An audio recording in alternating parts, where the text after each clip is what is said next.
welcome to your world. This morning we are celebrating interior design, and we are in the festive season officially, right? Marked if you go by Western culture, Thanksgiving. Now we are into the Christmas season, and with me in studio and educating us on matters interior design and why this matters, I have three ladies. Let me start with Madam Vice President Cecilia Mbati, who is VP Interior Designers Association of Kenya. Good to have you in studio this morning. We also have Shiko Mushiri, who is Director Shiko Interior. Simple. I say Shiko, you think Shiko Interiors. We also have in studio Yvonne Wamushe Mweru, who is an interior designer. So, first of all, when we are talking about interior design, what are we talking? Are we talking sofa sets? Are we talking curtains? What exactly does interior design cover? And I'll start with you, Cecilia. Wow. So interior design is wide, yeah? For me, I always say that interior design is the science and art of promoting wellness and healthy living for the masses. Yes. Because interior design begins from the concept of designing a building for the users. So it's about more of functionality. It's about the ventilation of the space. It's about the lighting. So it's everything from the beginning of designing of a house. Then we move to the decor, where we start talking about color. We start talking about the furniture, we start talking about carpet, and the other things that now beautify the space. For me, that is what, as a practicing interior designer, that's what interior design means. Yeah. So you said promotes wellness and healthy living of the users. Healthy living. Because for me, maybe, so it's not just about, oh, this throw pillow looks pretty and it goes well with this color sofa set. So, you know, so I hear you say literally from the design of the space, how the space is designed is where you guys come in, Shiko. Have I understood Cecilia correctly? You understood her correctly. It's balancing functionality with aesthetics. Understanding how the user interacts with the space, how they live within the space, how big their family is, how they entertain. I mean, if they are introverts, you have to take that into consideration. If they are extroverted, you have to take that into consideration. You have to understand the user first. Yeah, and then now make the space livable for them. Okay. Yeah. So it's very personalized. It's personalized Completely. And based on whatever the needs are. What the needs of are. the person who's occupying that space. But I'll come to you, Yvonne, now. For many people, they're like, we have bigger fish to fry now. We are thinking about spaces. But does this actually impact, as Cecilia has said, your wellness and your health? Yes, definitely it does. Right now, you want to come home to a space that is beautiful, it's clean. And with interior design, we give you that clean finish, and we give you something that functions. So if you have something that functions, let's say, if it's functioning, it's organized. Meaning, when you have the entrance, from the entrance, you can go straight maybe to a bathroom or a bedroom or a living room. So this is where interior design comes in as wellness and also your mental health, really. If you're in a clean and a beautiful space, even your mental health is functioning more properly as compared to, you know, any other space. Yes. So, I mean, sometimes on occasion, I find myself flipping through an architectural digest, and there are all these terms like modern, I don't know what, and, you know, so how can you simply break it, like you sit down with a person whose space you're looking to curate elements. I don't know what's you know the technical terms. I don't know what the technical terms are. You'll have to assist me here. But you have a space. You sit down with the person who's going to be occupying that space, and you get a sense of who they are. Is that essentially how it works? Yes, Cecilia. And you get their needs, what they need. So I'll give you an example of a kitchen. Yeah. So someone is building a house. Yeah, and they tell you they want a 3-bedroom. Definitely, you'll figure out they have a family, right? So maybe their bedroom, master bedroom, maybe for the child, and another bedroom. So first of all, that you figured their needs, yeah? So then now you start going to specifics. What is the function of this room? This is a bedroom. So now you start thinking, this bedroom, where is the entrance? Here. Where are you supposed to put your windows? There, yeah? I'm sure you've gone to a space where So maybe you this want is to from rent. the design stage. Yes, from the design stage. You've gone to a space where you want to rent, and you've gone into a bedroom, and you're like, where am I going to put my bed? Yeah? Because where the provision for the bed, the window is above there. And that is not functional. Yeah? So then maybe move to the kitchen. Look at the needs. So the madam of the house will say, I want a big kitchen, I want an island, I want, my kids to be here, I want to be able to eat here. Then you say, oh, then this detects the size of the kitchen. Yeah? Otherwise, you go to a house, you find a very small, tiny thing like a stove. And you're like, how am I going to function here? You see, my needs are these and these. So first of all, you sit down with the client, you assess their needs, and then you give them a functional solution. Yeah, it means when they're coming to live in that house, it is functional, and as she has said, it is comfortable. And that now dictates that it gives the user the wellness that you're talking about, yeah? And then when you go now down to the colors, we have something that we call color psychology. It's not just color, yeah? I just don't come It's not just color. No, I just don't come and splash a yellow on your bedroom. Mm-hmm. What is the effect of yellow on sleep? Yes. Yeah? I just don't come and splash a blue in a dining space. What is the effect of blue on appetite? Yeah? So there is the very scientific and technical aspects of interior design that actually affects a human being. Material, yeah? What type of tiles am I giving you? Am I giving you slippery tiles? Yeah, what do you need? Where are you? Are you in a tropical zone? Are you in a place maybe in Limuru there where it's so cold? Why am I giving you tiles? Yeah, and it makes the house colder. You see? So there is the technical thinking in interior design before actually putting something there. It has to be thought through. All So, right. yeah. Shiko, and actually it's interesting you say that, because I remember I was watching something on BBC and they're saying how coffee tastes different in a red cup as compared to, I don't know what color cup the other one was, but it's interesting. I really hadn't given it much thought, because many people rent, and so you find the space the way the space is, and then you start collecting different things as you move along, right? So that's how you, and for some of us, it's a cluttered space. But it's interesting because it does affect your mental health. And this is where you go to escape for peace of mind. So thanks for that. Color psychology. All right, I'll look more into that. But of course, you as interior designers, I'm guessing there would be areas of specialization, because you have office space, then there's residential buildings. Do you even work, Shiko, with developers? Yes. Actually, I prefer to work with developers because they give you ultimately a better space to live in.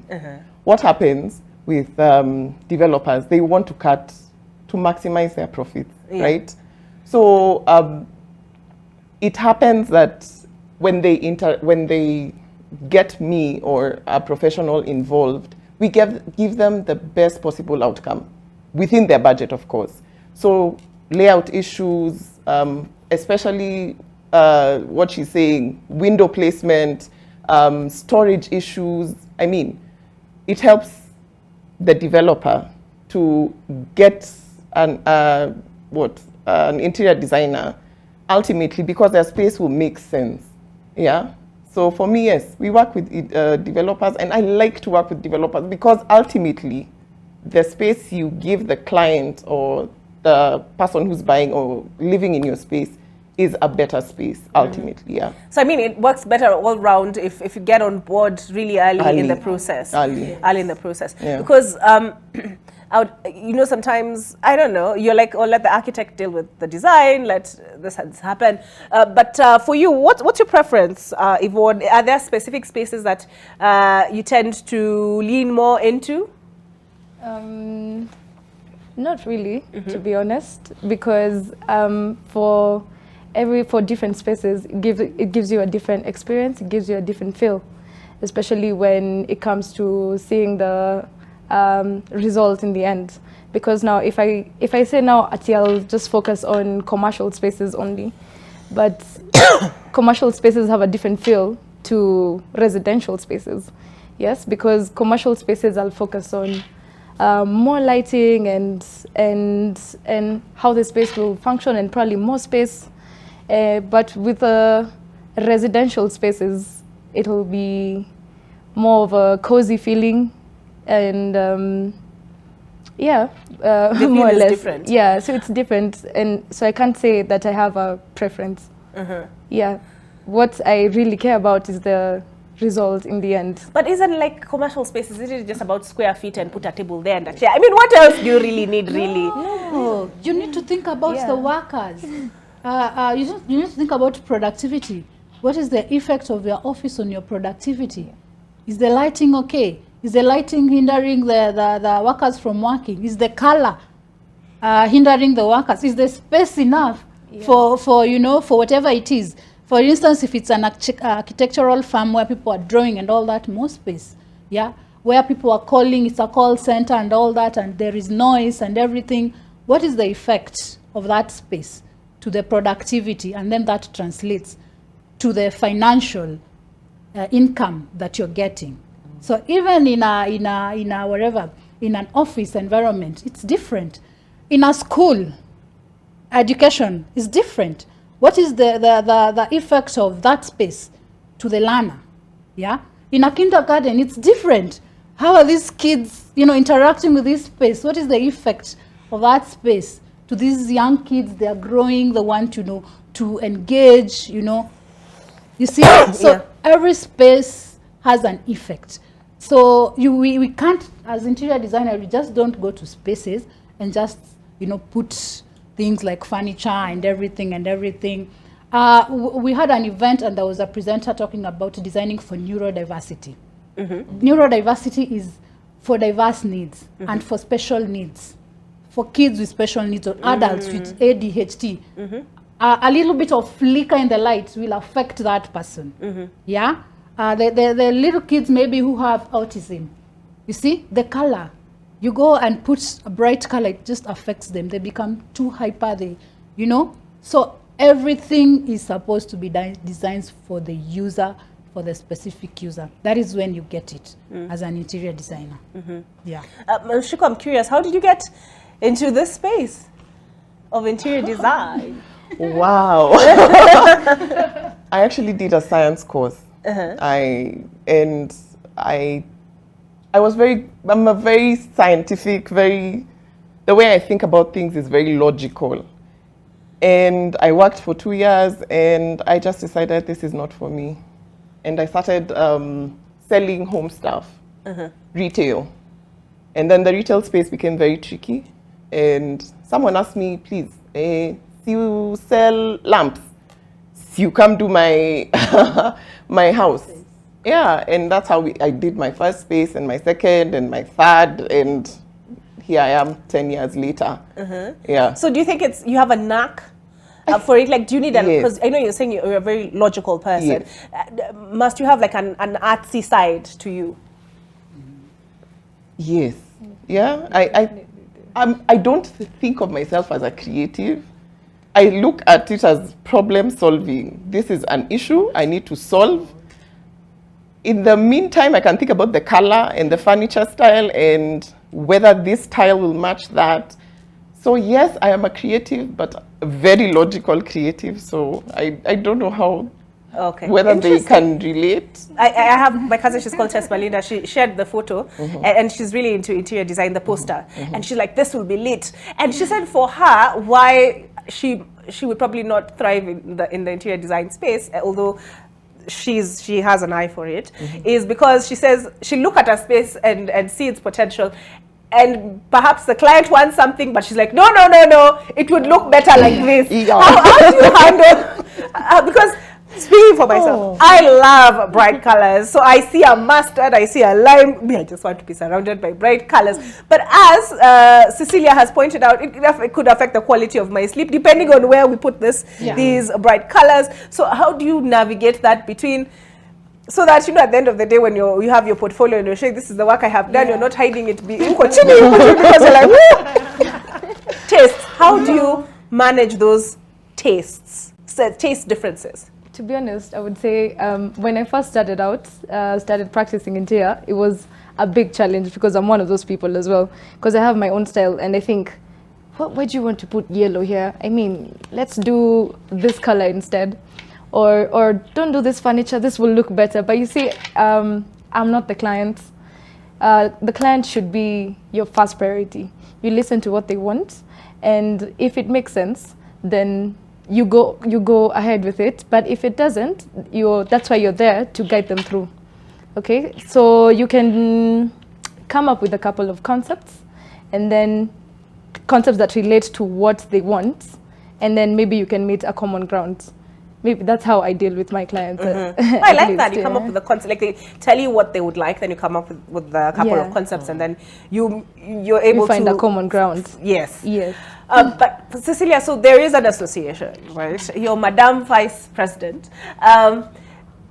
Does Yvonne, do Shiko, do they need some sort of accreditation as interior designers, or what's essentially the purpose of the association? The purpose of the association is to promote interior design, to educate about interior design, and of course, to enhance the skills of our members. Yeah. So when we're in our association, the three things that we look at is the education first, and then experience, and then continuous education. Yeah. So for you to be a member, we encourage education. Yeah. Because for me, I'm a trained interior designer. I did a bachelor's, although I wanted to become a lawyer and everything, but I had that eye, and my parents told me, go to this course, you will make it. I went there. I studied for 4 years, Nairobi University. And so there is something that... Wait, so there's actually, you can actually study interior design? Yes, there are courses. Nairobi University offers a course in interior design, and it offers a course in design, 4-year course. Yeah. So what I did at that time was design, and then specialized in interior design. Okay. We have so Maseno, the distinction being? The distinction between design and interior design. Interior design, they introduced interior design later. Okay. For now, the distinction is design, you do the whole design. So I could do graphics, I could do, you know, products, but and then I chose to specialize on interior design the 3rd year. But interior design, the course means you start from 1st year, you're just concentrating on interior design for the 4 years. And there are also colleges. You're saying Maseno? Yes, there is Maseno, there is JQuat, I think, TUC, yes, TUC, TUC. NIT is a college, and we also run a college. It's called the Kenya College of Interior Design. I do head strategic management of that college. We offer design courses from certificate to executive diploma. Yeah, so people can read. You see, like the likes of her, she came from another field, and she just got it. She has the, you know, she has it, and she has practiced, so she has experience. But she maybe doesn't have the education specific. She can go and do an executive, maybe even diploma. She can go and do a certificate, you know. And you know what that does is that it changes the way you approach. Yeah, because there are certain principles of design. For instance, when you're talking about the color, that you say you like the bright colors. You come to me and say, what are your bright colors? You tell me yellow, orange, then I tell you, yeah, we can work with that. Why? Because there are principles of coloring. We have a 70-20-20 rule, a 70-20-10 rule. Yeah, where you can have your colors, but you have to balance them in terms of quantity. Yeah, so the biggest magnitude will be 70, will be more of a neutral color. I will introduce the neutral color that you want it to go with the brighter colors. Then I'd have your 2 bright colors at 20% and 10%, yeah? And still involve that in maybe your sofas and everything, in your murals, you know. So there are some principles that you learn during studying. In terms of layouting, there are some principles that you learn in terms of standards, yeah? We have standards. For instance, a door has a standard of 90 by 2.1. Yeah, it is a set specific standard that if you do a door less than that, it is not conducive for human. Yes, but you can do larger because of universal design. There's something called universal design, and that is what we are also promoting in the current event, the Africa Interior Design Week that has just ended. There is universal design, so designing for all people, meaning a person on a wheelchair can come and use this space, a pregnant woman, a child, you know. So you make maybe a normal door that's supposed to be 900, you make it wider to allow, you know, those differences. Yeah. So education is very important in our association. Yeah. And even if someone doesn't have an education, we encourage that, you know, to start, and we point you out where you can start. We help you. Yeah. And even if you're educated like me, I'm already educated. I have a degree. Yeah. I have a master's maybe in strategic management, but I would need continuous education. Yeah. For instance, when we talked about, I mentioned a speaker from South Africa. She's called Charisse Johnson, the president of the South African Association. She presented a topic on neurodiversity. Then I was like, wow, this is, you know, something I need to learn more about. Yeah. And we had an institution called the International Design Continuing Education Council, which we are partnering with. Yeah. There are those specific small courses that you can take even if you're an interior designer. Yeah. Maybe you can just go deep into universal design, you can go deep into materials, you can go deep into, you see. So that is the role of the Interior Designers Association of Kenya, to promote interior design, to educate the masses. What you've just talked about here, I know a lot of people confuse what interior design is with DECA. DECA is part of interior design, but it's like the makeup we do. Yeah, it's like the lipstick we add. That is DECA. But now the functionality of the body, the functionality of the eyes, the mouth, the nose, where it is placed, the ears, now that is interior design. Yeah. Well, it's very true, because like you said, we conflate the two, decor and interior design. All right, so we are taking a break, but we will come back on the other side, and I will ask Shiko. People go on Pinterest, they like it, they tell you, I want like this. Now, where do you get like that in your line of work on the other side of this break?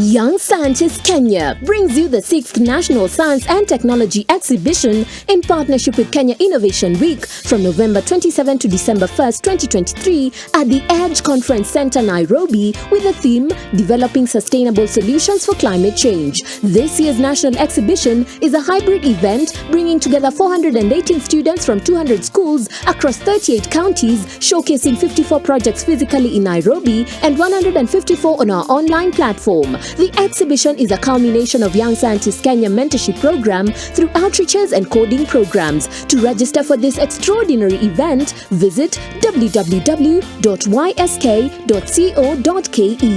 Young Scientist Kenya, inspiring the next generation of young scientists.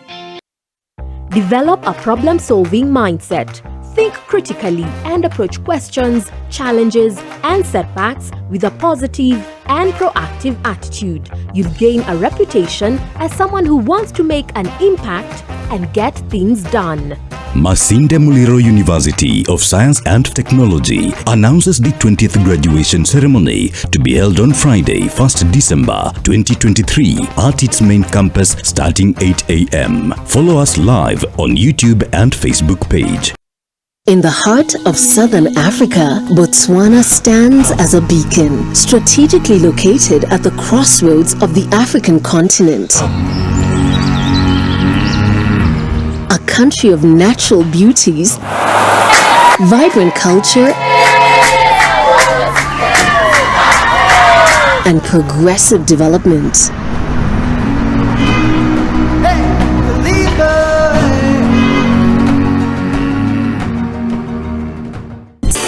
over heels.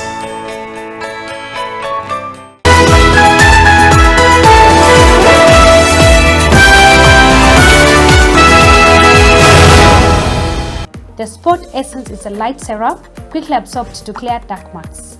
Rich moisturizing cream is a gel cream type that deeply hydrates and prevents dark marks. I highly recommend Melano CC for healthy and happy skin. Roto.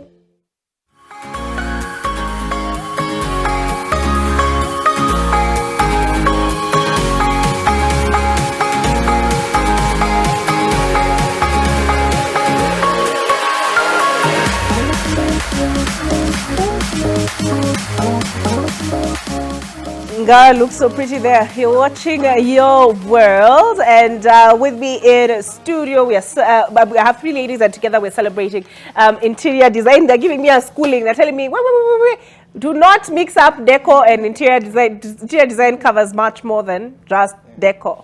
And so we have Madam VP Cecilia Mbati, who is the VP Interior Designers Association of Kenya, and she was just telling us about the inaugural Africa Interior Designers Week.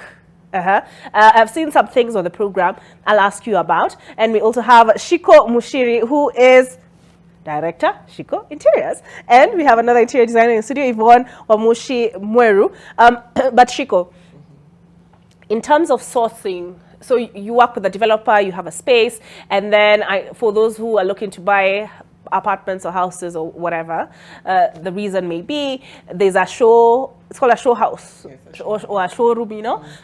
So somebody goes on Pinterest and they see something they like and they tell you, I want this space to look like this picture. Where do you even begin to source a lamp that looks like that? I know you have I know you said you started actually by selling yeah, but like, where do you begin?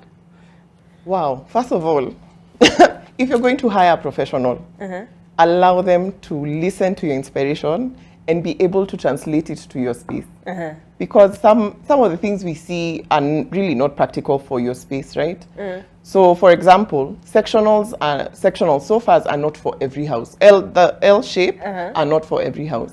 So, as much as you may like it on Pinterest, I, as a professional, should be able to tell you, well, girl, this is not going to work, right? So, maybe I can ask you from that photo, what do you like about this? Do you like the color? Do you like the textures? Do you like the light fixtures? Tell me what you like about this that you would want translated to your space. So as far as sourcing is concerned, well, now with 10 years of experience, I think you know, first of all those shops, on Mombasa Road, you know the one with the best decor, you know with the one with the best deals, you know the one with sales going on. So I guess that comes down to experience. Also knowing skilled artisans, because there are so many skilled people in this country, but also there are very many cons who are using our work online and portraying it as theirs. So I guess as far as sourcing goes, it just comes down to the experience of the interior designer you have. Yeah. If you're doing it yourself, again, all those shops on Mombasa Road are an amazing place to start. Yeah. Also talk to us. I mean, if you see something on my page and you want to know where it's from, I'd be happy to tell you where it's from, right? So, yeah. Okay. And before we get even into the role of technology in your line of work, I didn't ask you, Yvonne, how you got started in this business. So first of all, it's something that runs in my family. My mom was a carpenter, and yeah, she's a carpenter, and we also have history of a bit of architecture in the family. So growing up, you know, and being surrounded in that kind of environment, it just kind of encouraged me to, you know, I took interest in it, and then so I studied it in KU, and yeah, I got out and I started practicing. And is the people say kwa ground vitu ni different. Your expectations, how is it now that you're actually practicing? Oh, it's very different. Oh, it's very, very different. I would say that I learned more outside than I was in school, because school is important, yes, but I would say it just got me started. It taught me the basics.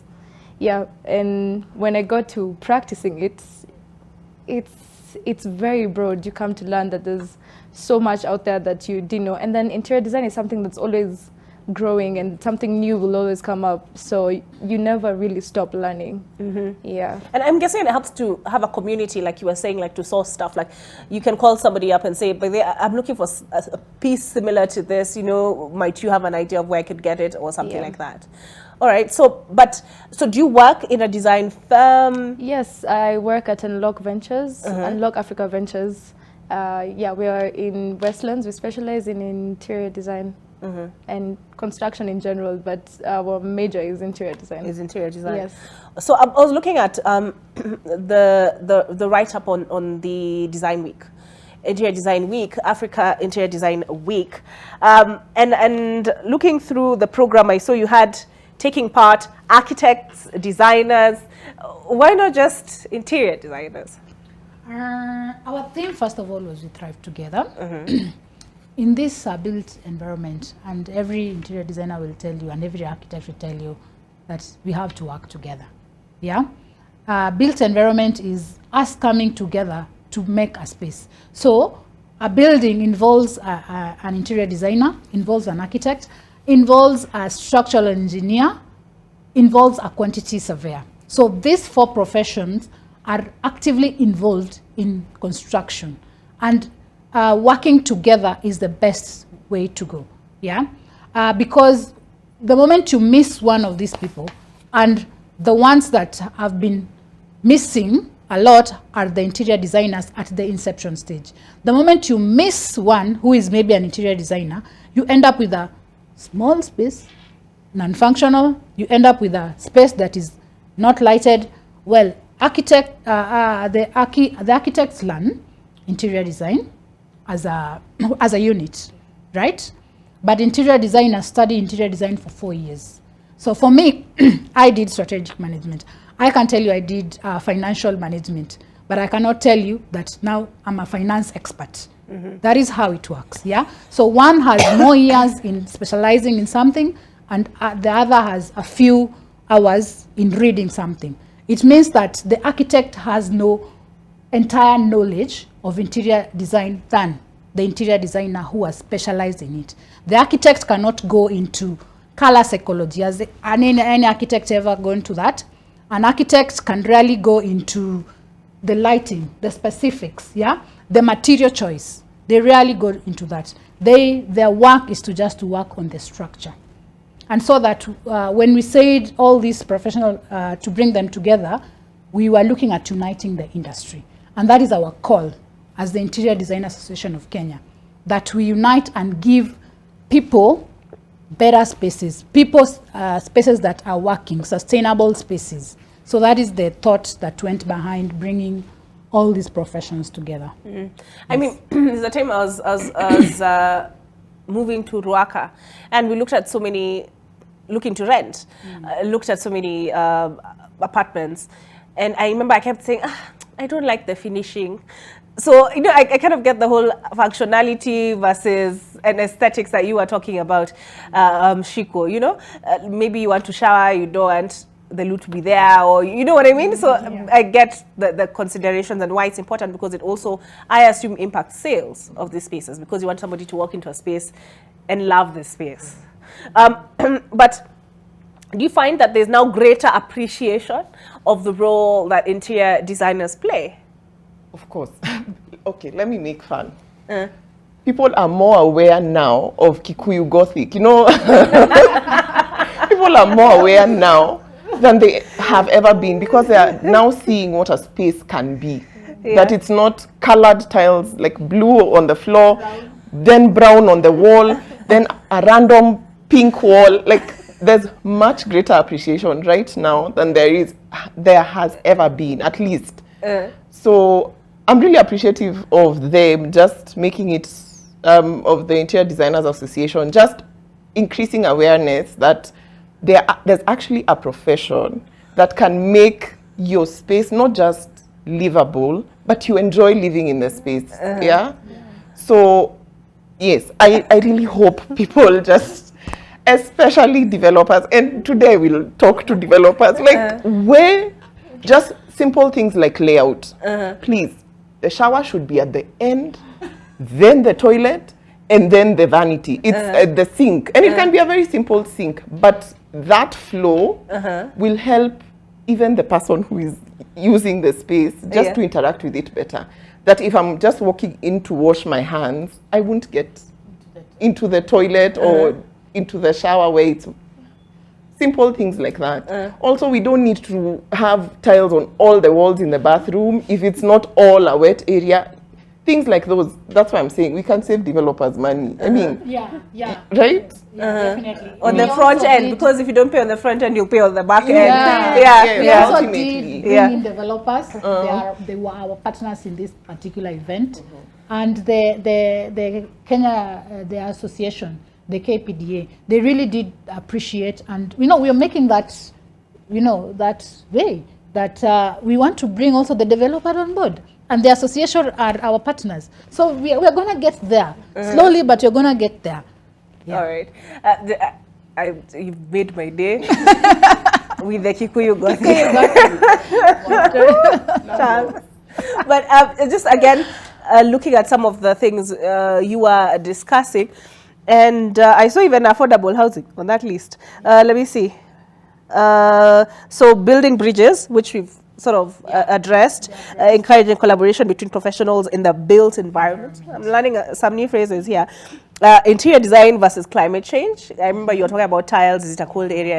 And also maybe you can elaborate more on that, the climate change thing, because it's like it's a hot button topic. Sorry, one quick second. And then the interior design versus affordable housing, and then build Africa by Africa. So we'll take it step by step. But first, the whole climate change. What does climate change have to do with spaces? It has everything to do with spaces. You know why? Materials. What is the effect of material that you're using on climate? Yeah? What is the effect of this production of these tiles on climate? There's something we call sustainable design in interior design. Use of sustainable materials, meaning materials are supposed to be reused and are not harmful to the users. For instance, when you talk about paint, you realize that the paint that is being used right now is a different kind of paint that does not affect the users. Yeah. So even from painting, from flooring, how is this carpet produced? We had someone from Dr. Flo who was telling us about how their carpets are, something carbonated and everything. Sustainable materials are being used to create the carpet. That is how interior design is connected with to climate change. Yes, climate change. And Asian Interiors was our title sponsor, and we would look into their materials. Yeah, and then they have something, the flooring material that is the wooden flooring material, but is climate friendly. You see, and then they deal in solar. Yeah. And we were talking about, at some point in our event, the light kept on going in the evening. And they were like, that is why you need to use solar. You see? What is solar? Yeah? It is a sustainable use of energy, sustainable energy. Why? Because we don't have to do this, whatever that goes into making electricity. Yeah? So solar is more sustainable than the electricity that you're using. So when you talk about interior design, it reflects directly to climate change, because climate change is impacted by what we do in terms of manufacturing. All these people who are making materials are manufacturing. So whatever it is they're making, how does it affect our climate?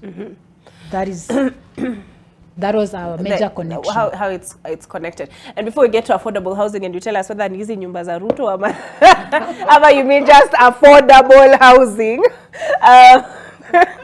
On a late note, Yvonne, for somebody who's just, how long have you been doing this interior design? I'm finishing my 5th year now. Yes. I mean, where have you, like the growth I'm guessing there has been an upward trajectory. So you say you've learned more in your 5 years out here than you did in school. In 4 years. Yeah. So what areas do you think there could be improvement in terms of education and continuous learning that Cecilia was talking about? I would say schools should encourage people to practice interior more. You see the way if you go into a science class and there's practicals and there's theory. So in school we do a lot of theory, and you know our theory is more of like, you know, just drawing on the computer or drawing and pinning them up, and then you get this one time where you go for an internship, and that's the only time you actually get to, you know, practice. Yeah, so I think schools should encourage people to like do practicals a bit more, then it'll make more sense. Yeah. Shiko, do you find that, so during the break you were talking about visiting South Africa, and you said, which expo was that? Deco? Decorex. Oh, okay. Yeah. Yeah, and you said Kenya is only second on the continent, in your view, to South Africa. So, you know, are you optimistic that Kenya has some ways to go still, and a lot more exploration in this area? Of course, I think we are not so far behind. It's not like, okay, this is done, let's give up. No, we are on the way. Like, I'm telling you, there's such skilled artisans. Like, I saw amazing furniture in South Africa. Like, the lines are clean, the joints are so well made. But I was like, okay, maybe we are not so far behind, because I'm seeing some of the work that's being produced by some of small artisans, like small companies led by women, like such amazing, amazing furniture. So I don't think we're so far behind that we should just throw our hands up, like we give up, we can't compete. No, we can. And I think we'll catch up with them, because I think they're a bit ahead as far as appreciation for professionals, budget-wise, just putting in the money that needs to match the design that you expect. Because maybe that's another thing we encounter. The budget doesn't fit the expectations, right? So, yes, I think once we appreciate interior design, interior decor as part of the wholeness process, or especially of our homes, we are not lagging behind, but we won't, you know, go further behind. Yeah. I'm curious, what's the most challenging project you've ever taken on in this space? Wow, furnishing a whole house. Because my client didn't want to move with anything. We have those. So I guess that was the most challenging, because especially for people who tell you, you know, Oshiko, I trust you. Those are the most dangerous words to utter to an interior designer. I trust you. Where?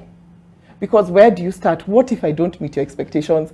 What if this goes wrong? What if my fundi doesn't deliver on time? So I guess those, for me, the client says, I trust you, and the budget matches the expectations, those are my most challenging projects. Hiyo budget naelewa, mimi pia niko takufinyilia. But Cecilia, on affordable housing, I'm just assuming C is a serikali. Is a serikali? No, we are discussing affordable housing in relation to interior design. Of course, what we know in Kenya ni the serikali ones, yeah? And now we were asking pertinent question to the government, and this goes straight to the government. Where does the cost of the house come from? When you do your research, the biggest cost of the house comes from the materials. Yeah, it is about 70% the cost of the house comes from the material. The structure, very fine. You build this thing and it goes up and done. But where does the money, where's the cost of the house go to? Materials, now making this house complete, yeah? But what the government has been concentrating on is the structure. They're telling us about bricks. They're telling us about what other technology are they talking about in this affordable housing of the government, yeah? So they're telling us about building of the structure. And then we are asking, where is the interior designer in affordable housing? Because if the cost is at 70%, then the interior designer must be at the center to advise you that when you're talking about affordable housing, maybe check your material, yeah? That can bring down the cost of the house way much than when you're talking about just the structure of the house, yeah? Because when your structure just takes chuma, whatever it is, if it's a block, and cement, and that's it. Then you start going interior. You are now going into paint, you're going into tiles, you're going into lighting, you're going into. So for me, for us as interior designers and as Interior Designers Association of Kenya, we are telling the government, you're focusing on the wrong things. Yeah? When you shift your focus to where it's supposed to be, then Kenyans can really have the houses that they want. Not to say that the ones that are giving are not too much up to standard, but they are not up to standard according to us as interior designers. You're saying you must be on the table. We must be on the table to advise jobs you. that are being created must include interior designers. And who does those jobs? This is what she's talking about. The technical, the technical expertise, the fundis.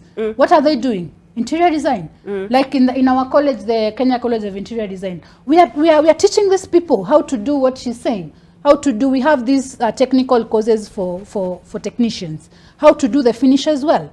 Yeah? Who are doing these things? They are these people, and they are in the interior design space. They are being guided by her and her, who are interior designers. So if we are not there on the table to guide these people, forget affordable housing.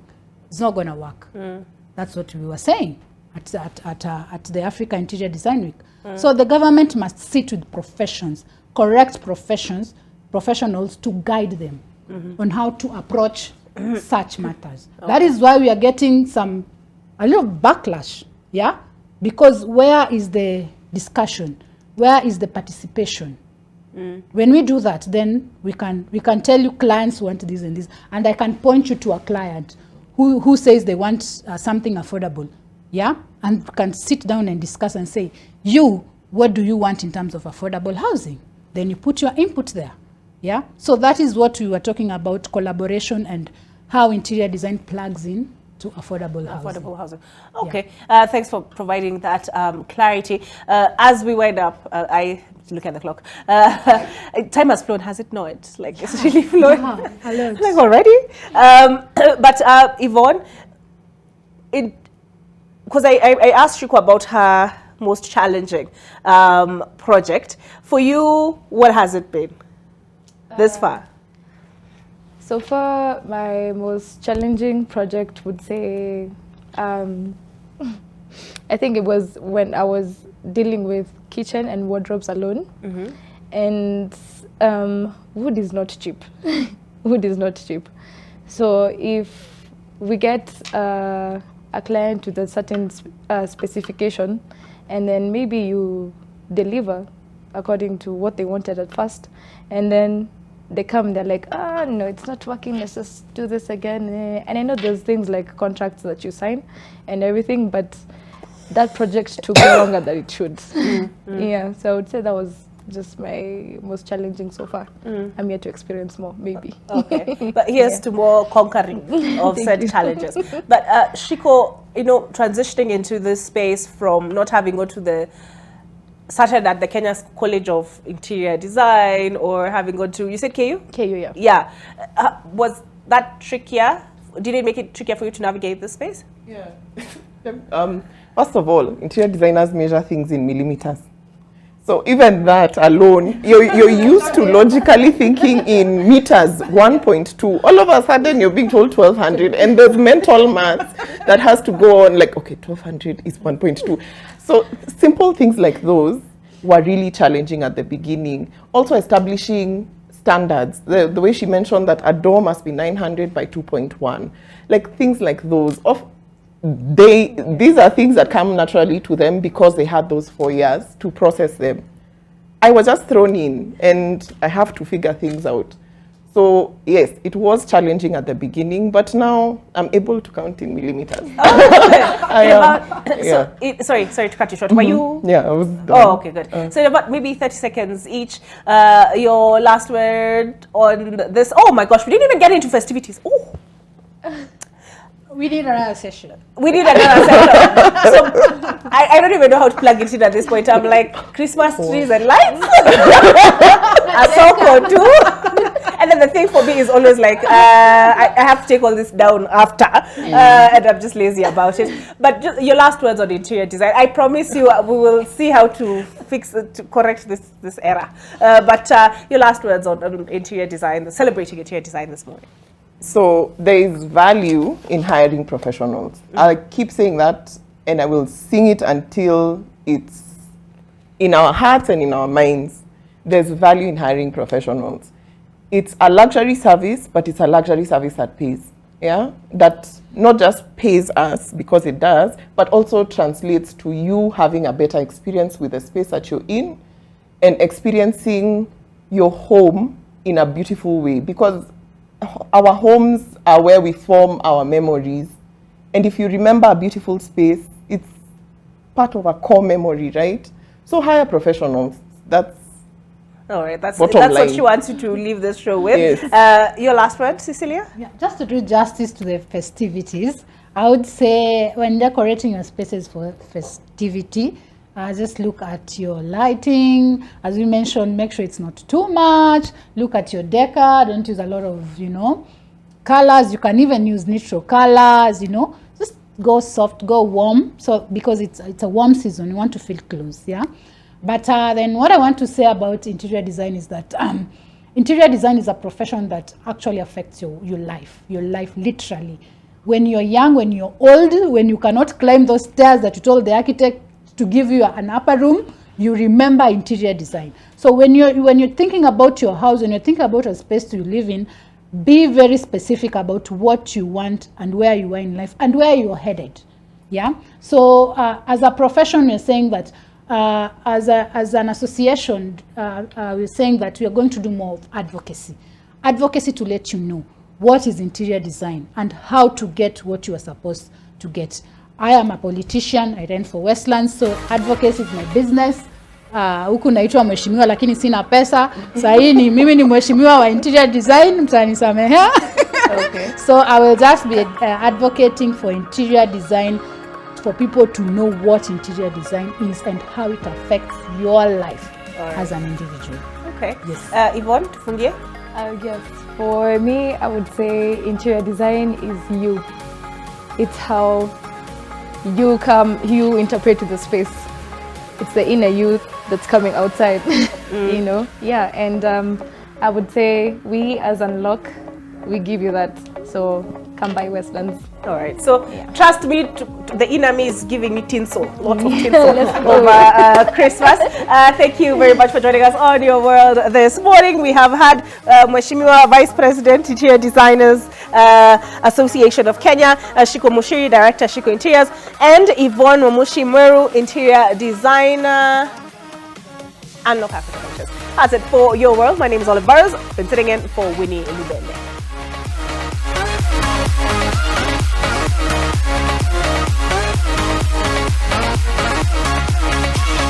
We'll be right back.